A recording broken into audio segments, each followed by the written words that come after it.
श्री राम कृष्ण वचनामृत के अगले भाग को प्रारंभ करते हैं। श्री राम कृष्ण कहते हैं, अच्छा, अभिमान और अहंकार ज्ञान से होते हैं या अज्ञान से? देखो, अहंकार तमोगुण है, अज्ञान से पैदा होता है। इस अहंकार की आड़ है, इसीलिए लोग ईश्वर को नहीं देख पाते। मैं मरा कि बला टली। अहंकार करना व्यर्थ है। यह शरीर, यह ऐश्वर्य कुछ भी न रह जाएगा। कोई मत वाला दुर्गा की मूर्ति देख रहा था। प्रतिमा की सजावट देखकर उसने कहा, चाहे जितना बनो ठनो, एक दिन लोग तुम्हें घसीटकर गंगा में डाल देंगे। इसीलिए सबसे कह रहा हूं, जज हो जाओ चाहे जो हो जाओ, सब कुछ 2 दिन के लिए है। इसीलिए अभिमान और अहंकार का त्याग करना चाहिए। सत्व, रज और तम, इन तीनों गुणों का स्वभाव अलग अलग है। तमोगुण वालों के लक्षण हैं अहंकार, निद्रा, अधिक भोजन, काम, क्रोध आदि। रजोगुणी अधिक काम समेटते हैं, कपड़े साफ सुथरे, घर चकाचक, बैठक खाने में रानी की तस्वीर। जब ईश्वर की चिंता करता है तब रेशमी धोती पहनता है, गले में रुद्राक्ष की माला है, उसमें कहीं कहीं सोने के दाने पड़े रहते हैं। अगर कोई उसका ठाकुर मंदिर देखने के लिए जाता है तो साथ जाकर दिखाता है और कहता है, इधर आइए, अभी और देखने को है। सफेद पत्थर, संगमरमर इत्यादि की जमीन है, 16 द्वारों का सभा मंडप है और आदमियों को दिखलाकर दान देता है। सत्वगुणी मनुष्य बहुत ही शिष्ट और शांत होता है। उसके कपड़े वही जो मिल गए, रोजगार बस पेट भरने के लिए। कभी कभी किसी की खुशामद करके धन नहीं लेता वो। घर की मरम्मत नहीं हुई है। मान और प्रतिष्ठा के लिए एड़ी और चोटी का पसीना एक नहीं करता। ईश्वर चिंतन, दान, ध्यान सब गुप्त भाव से करता है। लोगों को खबर नहीं होती। मस हरि के भीतर ध्यान करता है। लोग सोचते हैं रात को बाबू की आंख नहीं लगी, इसीलिए देर से सो रहे हैं। सत्वगुण अंत की सीढ़ी है, उसके आगे ही छत है। सत्वगुण के आने पर ईश्वर प्राप्ति में फिर देर नहीं होती। जरा सा और बढ़ने से ही ईश्वर मिलते हैं। तुमने कहा था सब आदमी बराबर हैं। देखो, अलग अलग प्रकृति के कितने मनुष्य हैं, और भी कितने ही दर्जे हैं। नित्य जीव, मुक्त जीव, मुमुक्षु जीव, बद्ध जीव, अनेक तरह के आदमी हैं। नारद, शुकदेव इत्यादि नित्य जीव हैं। जैसे स्टीम बोट, वो खुद भी पार जाता है और बड़े बड़े जीवों को, हाथियों को भी ले जाता है। नित्य जीव नायबों की तरह है। एक स्थान का शासन कर दूसरे का शासन करने के लिए जाते हैं। मुमुक्षु जीव संसार के जाल से मुक्त होने के लिए व्याकुल होकर जान तक की बाजी लगाकर परिश्रम करते हैं। इनमें से एक ही 2 जाल से निकल सकते हैं, वे ही मुक्त जीव हैं। नित्य जीव एक चालाक मछली की तरह है। वे कभी जाल में नहीं पड़ते हैं। परंतु जो बद्ध जीव हैं, संसारी जीव हैं, उन्हें होश नहीं रहता। वे जाल में तो पड़े हुए हैं, परंतु यह ज्ञान नहीं है कि हम जाल में फंसे हैं। सामने भगवत प्रसंग देखकर ये लोग वहां से उठकर चले जाते हैं। कहते हैं, मरने के समय राम नाम लिया जाएगा, अभी इतनी जल्दी क्या है। फिर मृत्यु शैया पर पड़े हुए अपनी स्त्री या लड़के से कहते हैं, दीपक में कई बत्तियां क्यों लगाई गई हैं, एक बत्ती लगाओ। मुफ्त में तेल जला रहे हो। और अपनी पत्नी और बच्चों की याद कर कर के रोते हैं। कहते हैं हाय मैं मरूंगा तो इनका क्या होगा। बद्ध जीव जिससे इतनी तकलीफ पाता है वही काम फिर करता है, जैसे कंटीली डालियां चबाते हुए ऊंट के मुख से धर धर खून बहने लगता है, परंतु वह कटीली डालियों को खाना फिर भी नहीं छोड़ता।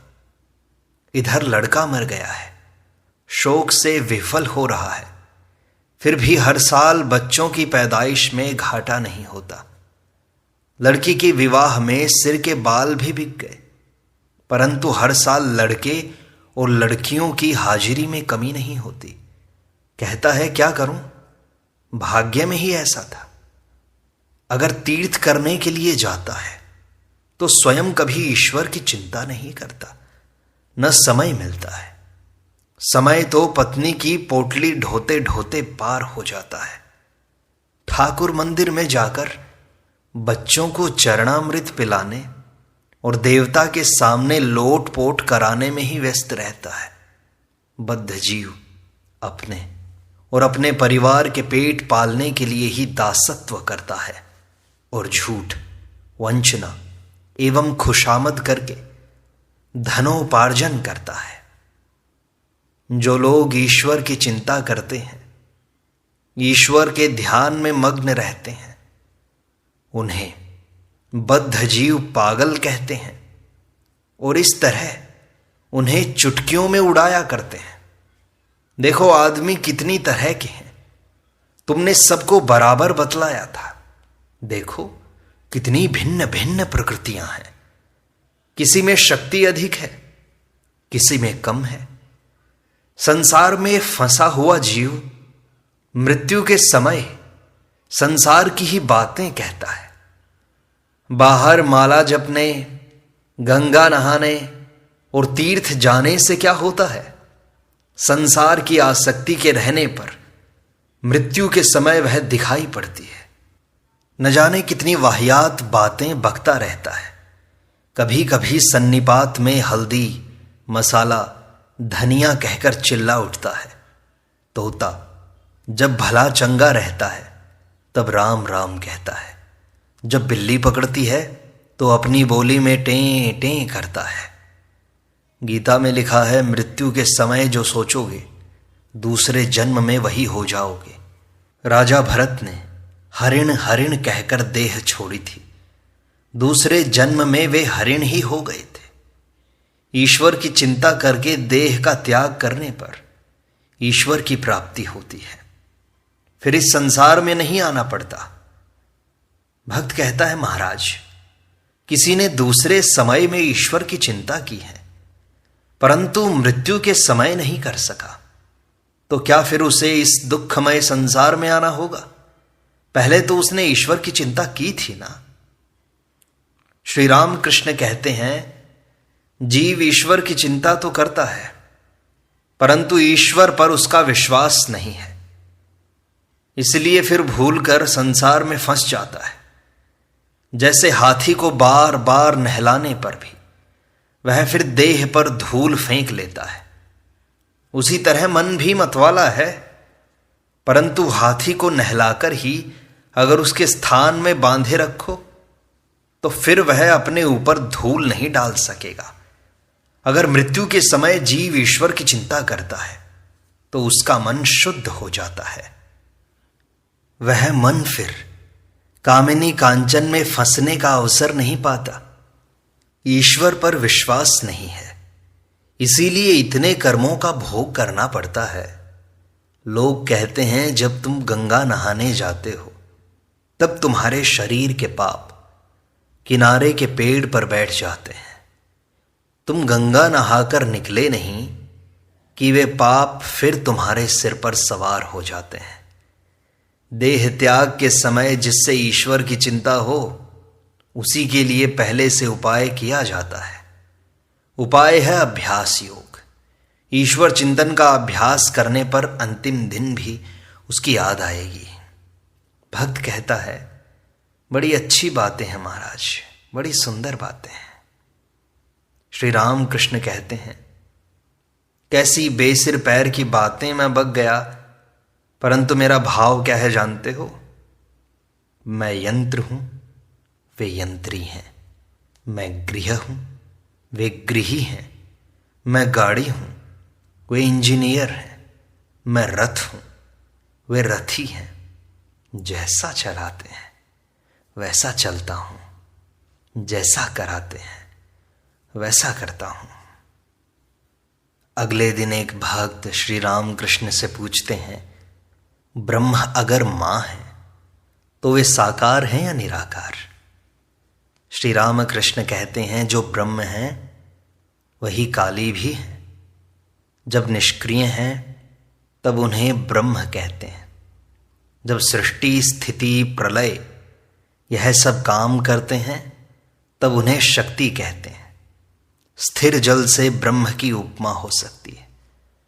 पानी जब हिलता डुलता है तब वह शक्ति की, काली की उपमा है।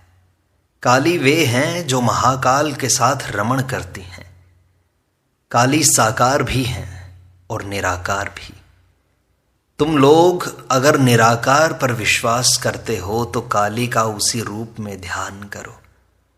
एक को मजबूती से पकड़कर उनकी चिंता करने से वे ही समझा देती हैं कि वे कैसी हैं। शाम पुकुर पहुंचने पर तेली पाड़ा भी जाने लगोगे, तब तुम समझ जाओगे कि ईश्वर हैं। यही नहीं बल्कि वे तुम्हारे पास आकर तुमसे बोलेंगे, बातचीत करेंगे, जैसे मैं तुमसे बोल रहा हूं। विश्वास करो, सब हो जाएगा। एक बात और है, तुम्हें अगर निराकार पर विश्वास हो तो उसी विश्वास को दृढ़ करो, परंतु कट्टर मत बनो। उनके संबंध में जोर देकर ऐसा न कहना कि वे यह हो सकते हैं, यह नहीं। कहो, मेरा विश्वास है वे निराकार हैं। वे और क्या क्या हो सकते हैं, अब ये तो वही जाने। मैं नहीं जानता, न मेरी समझ में ये बात आती है। आदमी की छटाक भर बुद्धि से क्या ईश्वर की बात समझी जा सकती है? जरा सोचो तो। सेर भर के लोटे में क्या 4 सेर दूध समाता है कभी?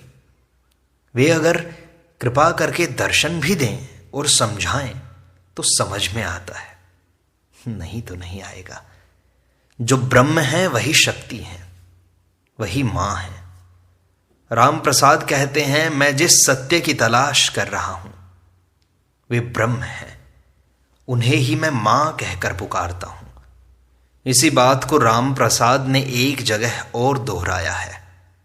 काली को ब्रह्म जानकर मैंने धर्म और अधर्म दोनों का त्याग कर दिया है। अधर्म है असत कर्म, धर्म है वैधि कर्म। इतना दान करना होगा, इतने ब्राह्मणों को खिलाना है, यह सब धर्म है। भक्त पूछता है, महाराज, धर्म और अधर्म का त्याग करने पर बाकी क्या रहता है? श्री राम कृष्ण कहते हैं, शुद्धा भक्ति। मैंने मां से कहा था, मां यह लो अपना धर्म, यह लो अपना अधर्म, मुझे तो बस शुद्धा भक्ति दो। यह लो अपना पुण्य, यह लो अपना पाप, मुझे तो शुद्धा भक्ति दो। यह लो अपना ज्ञान, यह लो अपना अज्ञान, मुझे तो बस शुद्धा भक्ति दो। देखो, ज्ञान भी मैंने नहीं चाहा, मैंने लोक सम्मान भी नहीं चाहा। धर्मा धर्म का त्याग करने पर शुद्धा भक्ति, अमला, निष्काम, अहेतु की भक्ति बाकी रहती है। भक्त पूछता है, उनमें और उनकी शक्ति में क्या भेद है महाराज? श्री रामकृष्ण कहते हैं, पूर्ण होने के बाद दोनों अभेद हैं। जैसे मणि की ज्योति और मणि अभेद हैं। मणि की ज्योति की चिंता करने से ही मणि की चिंता की जाती है। दूध और दूध की धवलता जैसे अभेद है। एक को सोचिए तो दूसरे को भी सोचना पड़ता है, परंतु यह अभेद ज्ञान पूर्ण ज्ञान के बिना हुए नहीं होता। पूर्ण ज्ञान से समाधि होती है, तब मनुष्य 24 तत्वों को पार कर जाता है। इसलिए अहम तत्व नहीं रह जाता। समाधि में कैसा अनुभव होता है? यह कहा नहीं जा सकता। उतर कर कुछ आभास मिलता है, वही कहा जा सकता है बस। समाधि टूटने के बाद जब मैं ओम ओम कहता हूं, तब समझो कि मैं कम से कम 100 हाथ नीचे उतर आया हूं। ब्रह्म वेद और विधियों से परे हैं, वे वाणी में नहीं आते, वहां मैं तुम नहीं है। जब तक मैं और तुम ये भाव हैं, तब मैं प्रार्थना कर रहा हूं या ध्यान कर रहा हूं, यह भी ज्ञान है। और तुम प्रार्थना सुनते हो, यह भी ज्ञान है। और उस समय ईश्वर के व्यक्तित्व का भी बोध है। तुम प्रभु हो, मैं दास। तुम पूर्ण हो, मैं अंश। तुम मां हो, मैं पुत्र। यह बोध भी रहेगा। यह भेद बोध है। मैं एक अलग हूं और तुम अलग। यह बोध वे ही कराते हैं। इसीलिए स्त्री और पुरुष, उजाले और अंधेरे का ज्ञान है। जब तक यह भेद बोध है, तब तक शक्ति को मानना पड़ेगा। उन्होंने हमारे भीतर मैं रख दिया है। चाहे 1000 विचार करो, परंतु मैं दूर नहीं होता। जब तक मैं है, तब तक ईश्वर साकार रूप में ही मिलते हैं। इसलिए जब तक मैं है, भेद बुद्धि है, तब तक ब्रह्म निर्गुण है, यह कहने का अधिकार नहीं है। तब तक सगुण ब्रह्म ही मानना होगा। इसी सगुण ब्रह्म को वेदों, पुराणों और तंत्रों में काली या आद्या शक्ति कहा गया है। भक्त कहता है, आद्या शक्ति के दर्शन और ब्रह्म ज्ञान ये कैसे होंगे महाराज? श्री रामकृष्ण कहते हैं, हृदय के विकल होने पर उनसे प्रार्थना करो, रो, चित्त शुद्ध हो जाएगा। निर्मल पानी में सूर्य का बिंब दिखाई देगा। भक्त के मैं रूपी आईने में उस सगुण ब्रह्म आद्या शक्ति के दर्शन होंगे। परंतु आईने को खूब साफ करना चाहिए। मैला रहने पर सच्चा बिंब न दिखाई पड़ेगा। मैं रूपी पानी में सूर्य को तब तक इसलिए देखते हैं कि सूर्य के देखने का और कोई उपाय है ही नहीं। और प्रतिबिंब सूर्य को छोड़ यथार्थ सूर्य के देखने का जब तक कोई दूसरा उपाय नहीं मिलता, तब तक वह प्रतिबिंब सूर्य ही 16 आने सत्य है। जब तक मैं सत्य है, तब तक प्रतिबिंब सूर्य भी 16 आने सत्य है। वही प्रतिबिंब सूर्य आद्या शक्ति है। यदि ब्रह्म ज्ञान चाहते हो, तो उसी प्रतिबिंब सूर्य को पकड़कर सत्य सूर्य की ओर जाओ। उस सगुण ब्रह्म से जो प्रार्थनाएं सुनते हैं, कहो, वे ही ब्रह्म ज्ञान देंगे। क्योंकि जो सगुण ब्रह्म है, वे ही निर्गुण ब्रह्म भी हैं। जो शक्ति हैं, वे ही ब्रह्म भी हैं। पूर्ण ज्ञान के बाद दोनों अभेद हो जाते हैं। मां ब्रह्म ज्ञान भी देती है, परंतु शुद्ध भक्त कभी ब्रह्म ज्ञान नहीं चाहता। एक और मार्ग है, ज्ञान योग, परंतु बड़ा कठिन है। जो लोग ज्ञानी हैं, उन्हें विश्वास है कि ब्रह्म सत्य है और संसार मिथ्या है, स्वप्नवत है। वे अंतर्यामी हैं। उनसे सरल और शुद्ध मन से प्रार्थना करो, सब समझा देंगे वे।